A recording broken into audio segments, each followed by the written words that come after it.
La Federación de Trabajadores de la Industria Láctea resolvió realizar un paro general de 24 horas en todo el sector para este jueves. Esto en respuesta al anuncio de la empresa Lactalis Parmalat de no abrir su planta en la ciudad de Cardona. Además, este lunes la empresa anunció que no reabrirá la planta en la ciudad de Cardona, que había cerrado en marzo de este año. Recordemos que en las últimas semanas también se dio el cierre de la planta de Conaprole en Rivera y el cierre de la cooperativa Láctea Calcar en Colonia, que poseía una planta industrial en Tarariras. Bueno, para profundizar en la situación de la industria recibimos en Nada que Perder al presidente del Instituto Nacional de la Leche, a Ricardo de Izaguirre. ¿Qué tal, Ricardo? Buen día. Buen día, ¿cómo están ustedes? Muy bien, muchísimas gracias por estos minutos. Comenzamos preguntándote, bueno, ¿por qué evaluación haces, no?, sobre el momento que está atravesando el sector lácteo. Este es un proceso que viene después de 10 años de muchísimas dificultades en el sector. Recordemos que el sector creció en 30 años a un porcentaje del 4 al 5% anual. Eso significó que las empresas hicieran inversiones, modificaran su endeudamiento que aumentó, y en el momento de que se produjera ese descenso en la producción, de estancamiento en principio de lugar y ahora en descenso, muchas empresas quedaron con dificultades de acceso a leche, ¿no? Pongámosle que nosotros hoy, cuando presentamos los datos de INALE y de la lechería, presentamos que estamos estancados en unos 2.000 millones de litros anuales. Eso, en cierta forma, tiene algún correctivo. Dentro de estos componentes de esta producción está el que participa en este momento Estancia del Lago. Estancia del Lago es un emprendimiento de la empresa Bulneroni que está produciendo el 10% de la leche. Eso significaría que si nosotros sacáramos esta cantidad de litros, estamos en un 10% inferior a lo que el sector venía enviando de leche.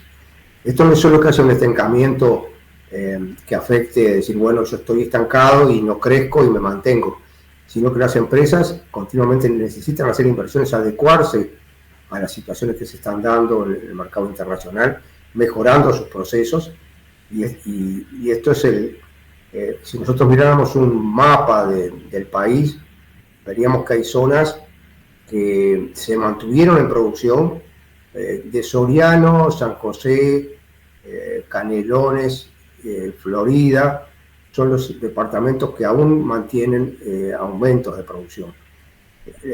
Sin duda Durazno, porque está esta empresa, pero eso es puntual, ¿verdad?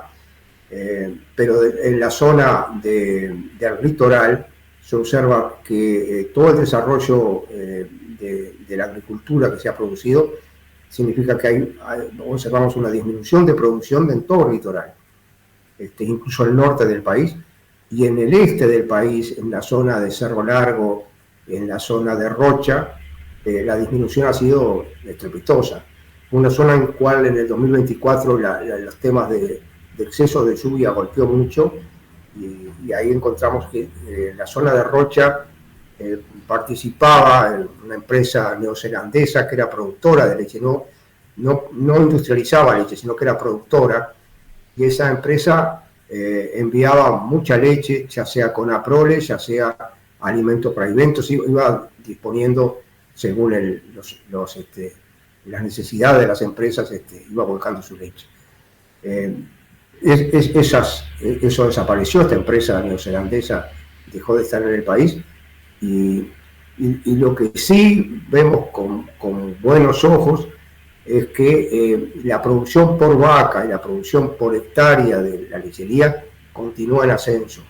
De no haber sido así, los problemas serían mucho mayores de los que hoy tenemos. Ricardo, ¿y qué aspectos crees que se pueden ajustar en el vínculo entre las empresas y los productores? En definitiva, ¿qué aspectos de la cadena se pueden mejorar para evitar que se den estas situaciones que estamos viviendo?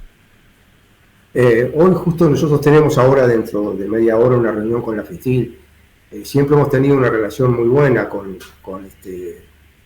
esta gremial, en la cual precisamente nuestro interés como instituto es de que participen de las situaciones que están en los mercados internacionales, de los mercados internos, de los distintos productos que se están comercializando, de los requerimientos mundiales, para estar acorde de cuáles son los procesos que en el futuro debemos de enfrentar. A nosotros estas situaciones que se nos han precipitado en este año duelen mucho, ¿no? Duelen mucho porque hay una desaparición de productores, desapareció el 25% de los productores en estos últimos 10 años. Y también ha disminuido la cantidad de trabajadores en forma muy importante. Si nosotros miramos el cierre de Pili, si miramos más atrás el cierre de Parmalá en Nueva Helvecia, si miramos a Riverwood, si miramos ahora la disminución de prácticamente un 25% de los trabajadores de Calcar, ahora estos procesos de Claldi, de 50 trabajadores, en la zona de Cardona, también el cierre de esta empresa, es un ambiente en el cual seguramente tengamos que sentarnos a trabajar con muchísima profundidad los temas. El gremio tiene la madurez en este sentido, y bueno, el aporte que puede hacer INALE precisamente es el de acercar situaciones de los mercados internacionales, de los requerimientos y de los requerimientos de adecuación de las empresas que deben de pasar por todo el sector.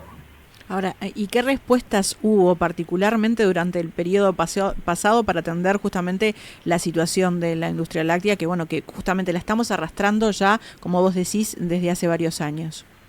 En el periodo pasado se formó el FRIL. El FRIL es Fondo de Reconversión Industrial.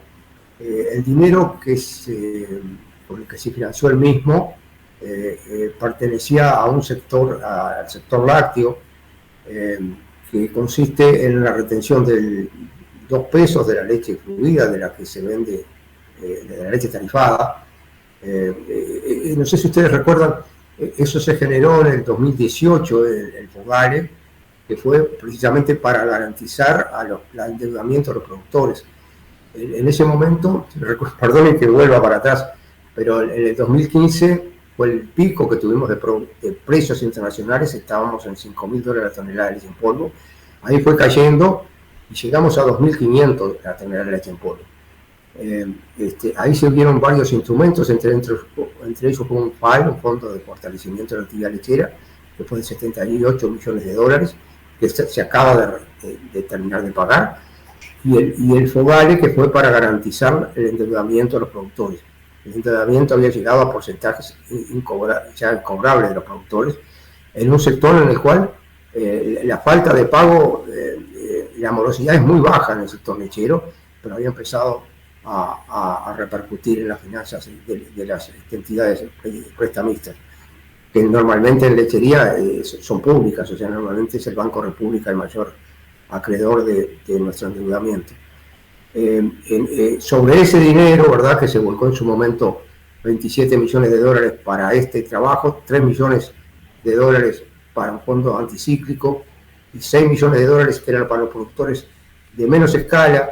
Esos productores en general no estaban endeudados, o sea, en general el productor chico arisquea mucho en endeudarse, tiene muchas dificultades porque muchas veces el ir a un banco requiere que haya garantías y ningún productor quiere poner su donde vive en esa garantía, por eso se reduce su nivel de producción y muchas veces termina cerrando el establecimiento, pero no se endeuda. Bueno, esos $6 millones fueron para esos productores.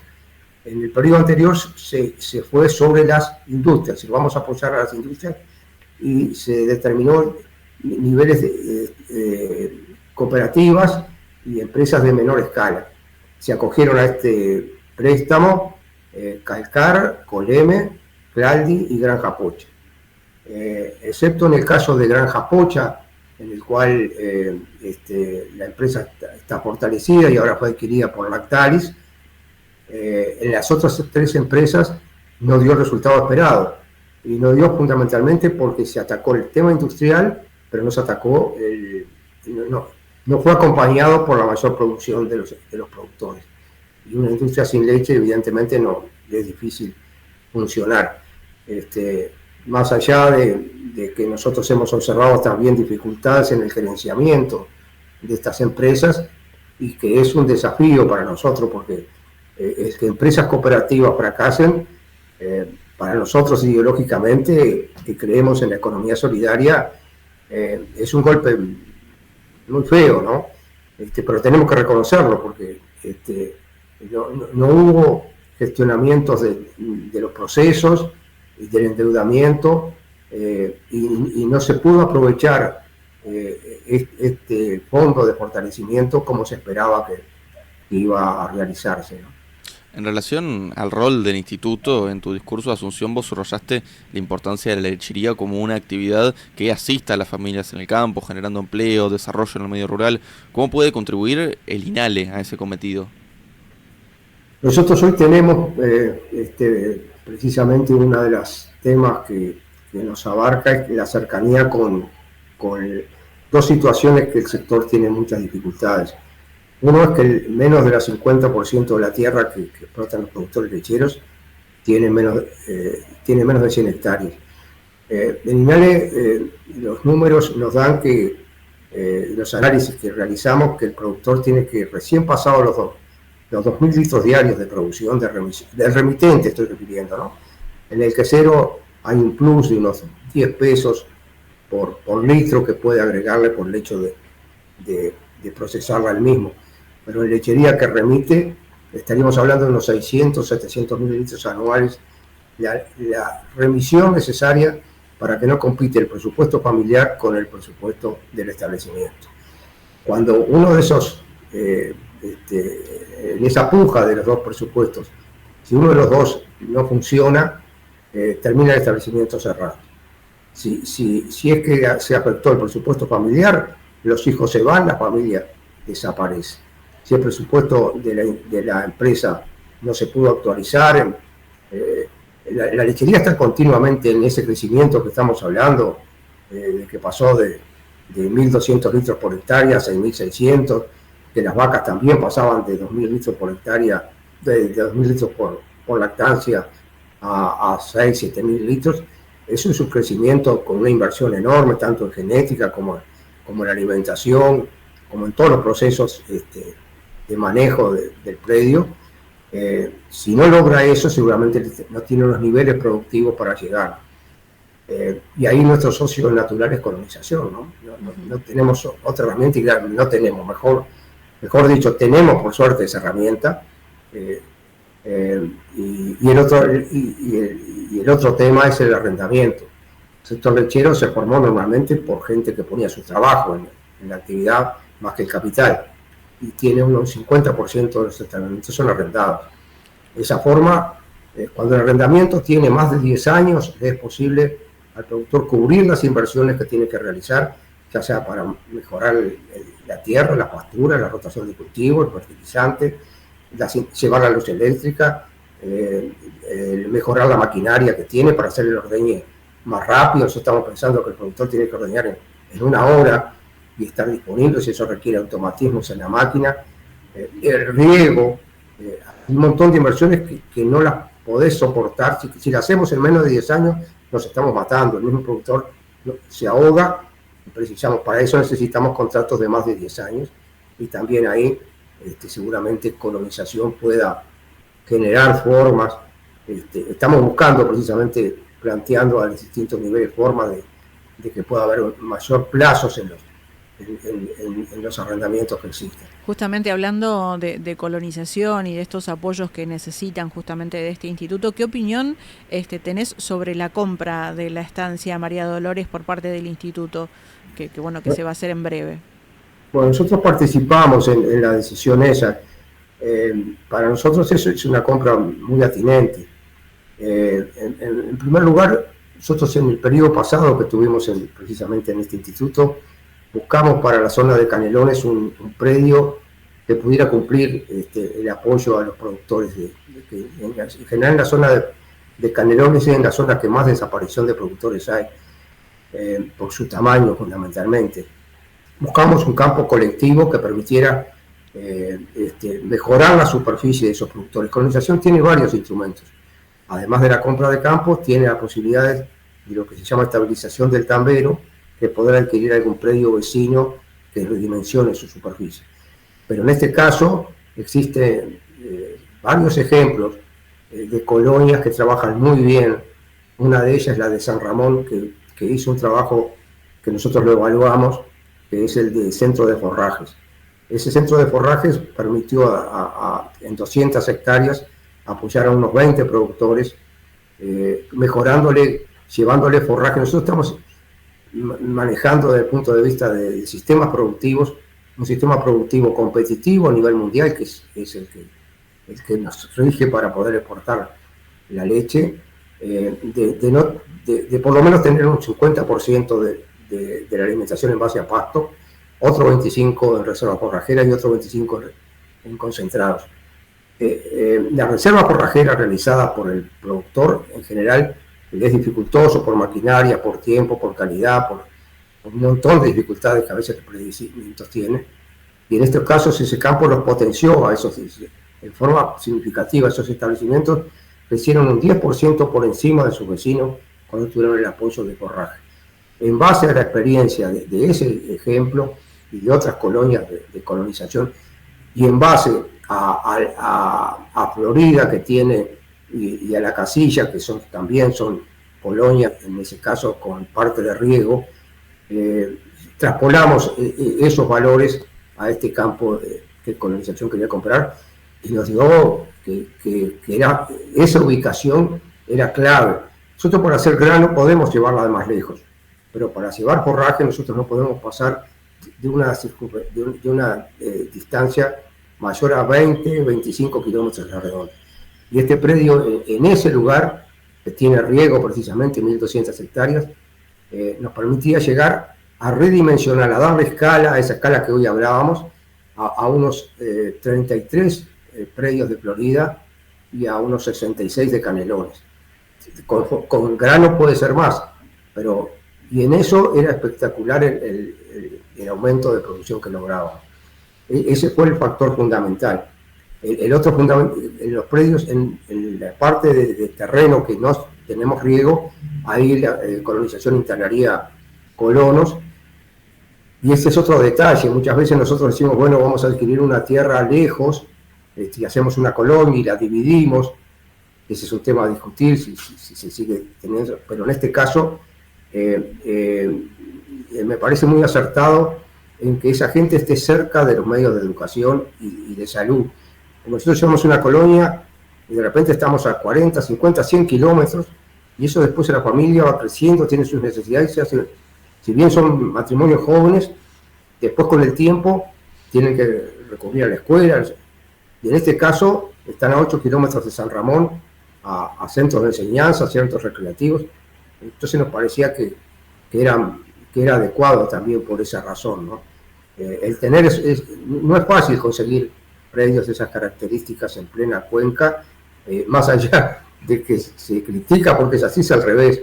Para nosotros es un valor agregado, que los gurises puedan seguir estando en el establecimiento. A mí me tocó cuando chico que tuve que ir de la casa de mis padres a estudiar a la ciudad, y bueno, abandoné a mi familia de chico porque no tenía la forma de vivíamos en el campo, y bueno, son cosas que uno va llevando de recuerdos y de la importancia de tener la familia atrás, ¿no? Ricardo, vos recién te referías a las críticas que ha recibido esta compra y bueno, desde la oposición ha generado varios cuestionamientos. Por ejemplo, el senador nacionalista Sebastián da Silva publicó en X, los pésimos gastos públicos no tienen color político. ¿Qué visión tenés sobre las críticas que ha recibido esta compra del instituto? Ayer, por ejemplo, se aprobó la interpelación al ministro Frati. Sí, nosotros, más allá de lo filosófico, que lo podemos hablar y puede ser discutible, en INAL hicimos los estudios de la rentabilidad de esta compra y de la oportunidad. Y bueno, y en una oportunidad que nos citó el Parlamento, la Comisión de Ganadería, ahí lo presentamos, ¿verdad? La ventaja que tenía, no estábamos hablando en ese caso de que las familias estuvieran cerca de una localidad, sino que estábamos hablando fundamentalmente solamente del factor productivo, ¿no? De la productividad que tenía este emprendimiento. Y bueno, nosotros ofrecimos en esa oportunidad los datos, que era precisamente aplicar, no teórico, sino que eran los datos que teníamos. En el caso de los 16 colonos, los datos de otra colonia, que es la colonia Reglamento de Tierras, que está por la Ruta 6, que es cercana, y que cuando se instaló esa colonia, desde INARE informamos los estudios que hicimos que nos podía producir 7 millones de litros anuales. Hoy está produciendo 10 millones de litros. O sea que superó la expectativa que nosotros teníamos. Con la misma prolijidad y sigilo que había que tener para este caso, enviamos a colonización los informes que nosotros encontrábamos que podía tener la productividad de esos colonos que se instalaran y la productividad del campo de riego y de forraje para la zona. Y nos dio resultados positivos, que fueron los que nosotros presentamos precisamente en la Comisión de Ganadería. Bueno, Enciso planteó respecto a Da Silva que representa a un grupo extranjero en Florida y que tiene un establecimiento y tiene obviamente intereses, pero más allá del caso puntual del senador nacionalista, también en su momento la Asociación Rural del Uruguay expresó que la iniciativa del organismo incrementa la carga sobre el Estado, generando mayores costos, subsidios, déficit fiscal y presión impositiva en lugar de atraer inversiones privadas y fomentar el desarrollo productivo. ¿Crees que bueno, con el informe que ustedes hicieron, ¿no? Y mirando todas estas críticas, ¿crees que las críticas a colonización esconden otros intereses que no tienen que ver justamente con el sector, con beneficiar al sector? Yo lo que les puedo informar es que nosotros cuando tiramos los números, no solo pusimos la inversión que se hacía por el campo, que se hacía desde el Estado, sino que también pusimos los gastos que iba a requerir las instalaciones de los tambos. Pusimos también las vacas que tenía que poner el productor, las divisiones del predio, los galpones, la llevada de energía eléctrica, pusimos el ganado que ponía el productor y las distintas maquinarias que se necesitan. Y a nosotros nos dio que el resultado era positivo, que toda esa inversión, más las inversiones que hacía el productor, era rentable, o sea que le servía tanto al productor y al país que en general. Nosotros poníamos que el país le tenía que prestar al productor de pronto ese dinero y ahí buscábamos la posibilidad de en cuánto tiempo le devolvíamos, y estuvimos manejando en márgenes de 10, 15 años y lo lográbamos antes de lo esperado, ¿no? Y bueno, era lo que... ¿Y entonces a qué responden estas críticas? Bueno, no sé, a nosotros tenemos muy claro cuáles son nuestros objetivos, o sea, para nosotros que la gente permanezca en el campo y lo que es la lechería y lo que significa la lechería, ¿no? Como un lugar de formación de gurises, de familia, la riqueza que produce, ese es nuestro objetivo final. De pronto ese predio puede producir buenos dividendos, pero así como a nosotros nos preocupa que tengamos una lechería sin productores, mucha leche sin productores, creemos que esto también, un país que se nos está despoblando, el poder dar trabajo que dignifica, que es un valor que la sociedad debe tenerlo, ¿no? Y más un país como Uruguay, en el cual la lechería es tan fuerte, que pasó de ser un tipo de producción no tradicional a ser uno de los mayores ingresos del país de exportación. Es un ingreso de tecnología y de cultura en el medio rural bien importante, ¿no? Me parece que todo eso tiene que estar enmarcado. De pronto el que lo observa solo desde el punto de vista económico puede decir, bueno, yo ahí puedo producir forraje, puedo producir grano, sin tener en cuenta toda la valorización del desarrollo humano que a nosotros nos es fundamental, ¿no? Ricardo de Izaguirre, presidente del Instituto Nacional de la Leche, muchísimas gracias por acompañarnos esta mañana. Muchísimas gracias a ustedes, a las órdenes. Gracias.